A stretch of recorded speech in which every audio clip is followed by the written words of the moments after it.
Hi, welcome to cook with Rumana. ನೀವೆಲ್ಲರೂ ಚೆನ್ನಾಗಿದ್ದೀರಿ ಅಂತ ಎನಿಸ್ಕೊತೀನಿ. ನಾವಿಲ್ಲಿ ಚೆನ್ನಾಗಿದ್ದೇವೆ. ನನ್ನ ವಿಡಿಯೋ ಫಸ್ಟ್ ಟೈಮ್ ನೋಡೋದಾದರೆ ಸಬ್ಸ್ಕ್ರೈಬ್ ಮಾಡಬೇಕು, ಹತ್ತಿರ ಇರುವ ಬೆಲ್ ಐಕನ್ ಸಹ ಪ್ರೆಸ್ ಮಾಡಬೇಕು. ಇವತ್ತು ನಾನು ಮ್ಯಾಂಗ್ಳೂರ್ ಸ್ಪೆಷಲ್ ಗೋಲಿ ಬಜೆ ಮಾಡಬೇಕಂತಿದ್ದೇನೆ. ನಾರ್ಮಲಿ ನಾವು ಯಂಗ್ಸ್ಟರ್ಸ್ ಟ್ರೆಡಿಷ್ನಲ್ ಫುಡ್ಗಳನ್ನ ಇಷ್ಟಪಡುವುದಿಲ್ಲ.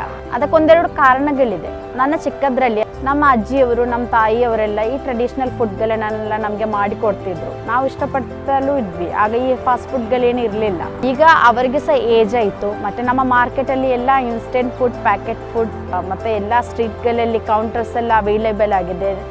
ಸೊ ನಾವು ಯಾರು ಇದನ್ನು ಇಷ್ಟಪಡೋದಿಲ್ಲ, ಅವರು ಸಹ ಮಾಡೋದು ಸಹ ಇಲ್ಲ. ಸೊ ನನ್ನ ಮೇನ್ ಇಂಟೆನ್ಷನ್ ಏನಂದರೆ ವೆರೈಟಿ ಫುಡ್ಗಳೊಟ್ಟಿಗೆ ಮ್ಯಾಂಗ್ಳೂರ್ ಮತ್ತು ಕರ್ನಾಟಕ ಟ್ರೆಡಿಷ್ನಲ್ ಫುಡ್ಸ್ ಈಸಿಯಾಗಿ ಯಂಗ್ಸ್ಟರ್ ಇಷ್ಟಪಡುವ ರೀತಿಯಲ್ಲಿ, ಯಾರಿಗೂ ಬೇಕಾದರೂ ಮಾಡುವ ರೀತಿಯಲ್ಲಿ ನಾನು ನಿಮಗೆ ಹೇಳಿಕೊಡ್ತೀನಿ. ನಿಮ್ಮ ಸಪೋರ್ಟ್ ನನ್ನೊಂದಿಗೆ ಇದೆ ಅಂತ ಎನ್ಕೋತೀನಿ. ಹಾಗಾದರೆ ನಾವು ವಿಡಿಯೋ ನೋಡುವ. ಗೋಲಿ ಬಜೆ ಮಾಡಲಿಕ್ಕೆ ಫಸ್ಟ್ ನಾವು ಹಿಟ್ಟು ಕಲಿಸುವ. ಅದಕ್ಕೆ 2 ಕಪ್ ಮೈದಾ ಹಿಟ್ಟು, ಅರ್ಧ ಕಪ್ ಮೊಸರು, 1 ಸ್ಪೂನ್ ಜೀರಿಗೆ, ಶುಂಠಿ, ಹಸಿಮೆಣಸು, ಕಾಳು ಮೆಣಸಿನ ಪುಡಿ, ಉಪ್ಪು, ಕರಿಬೇವಿನ ಸೊಪ್ಪು, ಕೊತ್ತಂಬರಿ ಸೊಪ್ಪು, 3 ಸ್ಪೂನ್ ಸಕ್ಕರೆ ಹಾಕಿ ಚೆನ್ನಾಗಿ ಮಿಕ್ಸ್ ಮಾಡಿ ಎಲ್ಲ ಕಡೆ ಮಿಕ್ಸ್ ಆಗುವ ರೀತಿಯಲ್ಲಿ ನೀರೇನು ಹಾಕದೆ ಈಗ ಮಿಕ್ಸ್ ಮಾಡಬೇಕು.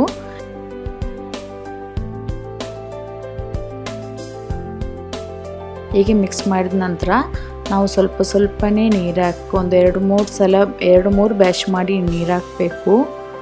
ಒಂದೇ ಸಲ ನೀರು ಹಾಕಬಾರ್ದು, ಅದು ಕಲಿಸುವಾಗ ತುಂಬ ನೀರಾಗಿ ಹೋಗ್ತದೆ.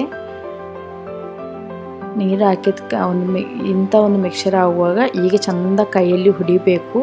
ಆಮೇಲೆ ನಾವು ಸ್ವಲ್ಪ ಸೋಡಾ ಹುಡಿ ಹಾಕಿ ಕೊಡುವ. ಒಂದು ವಿಸ್ಕ್ ಹಿಡಿದು ಒಂದು 3 ನಿಮಿಷ ಈಗ ಚೆನ್ನಾಗಿ ಮಿಕ್ಸ್ ಮಾಡಬೇಕು.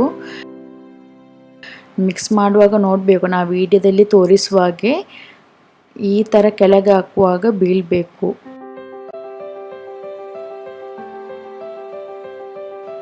ಆಮೇಲೆ ನಾವು ವ್ರ್ಯಾಪ್ ಮಾಡಿ ಇಲ್ಲದ್ರೆ ಮುಚ್ಚಿಟ್ಟು ಒಂದು 3 ಗಂಟೆ ನಾವು ಸೈಡಿಗೆ ಇಡಬೇಕು. 3 ಗಂಟೆ ಇಲ್ಲದ್ರೂ ಅಟ್ಲೀಸ್ಟ್ 1 ಗಂಟೆ ಆದರೂ ಇಡಲೇಬೇಕು.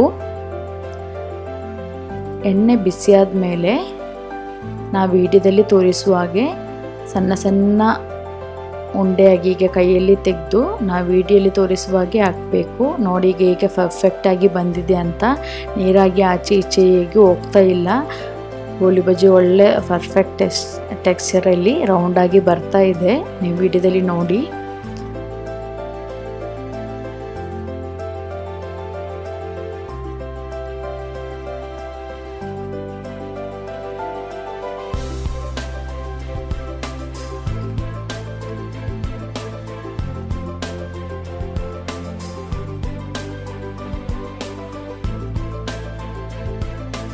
ಒಂದು ರೌಂಡ್ ಹಾಕಿದ ಮೇಲೆ ನಾವಿನ್ನೂ ಆಚೆ ಈಚೆ ಮಾಡಿ ಹಾಕಬೇಕು.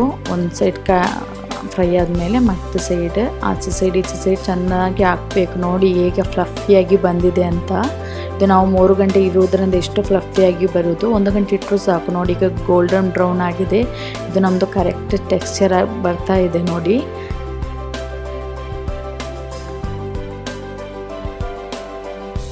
ಈಗ ಆಗಿದೆ. ನಮ್ಮದು ಫಸ್ಟ್ ಬ್ಯಾಚ್ ತೆಗಿವ.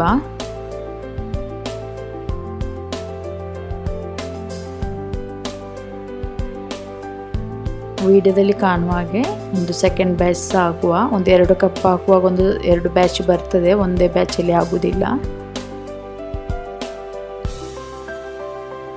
ನೋಡಿ ಆಗ್ತಾ ಇರುವಾಗಲೇ ಹೇಗೆ ಹುಬ್ಬಿ ಬರ್ತಾ ಇದೆ ಅಂತ. ಒಂದು ಮೀಡಿಯಂ ಫ್ಲೇಮಲ್ಲಿ ಆಯಿಲ್ ತುಂಬ ಕಾಯಬಾರ್ದು, ಒಂದು ಮೀಡಿಯಂ ಫ್ಲೇಮಲ್ಲಿ ಇಡಬೇಕು.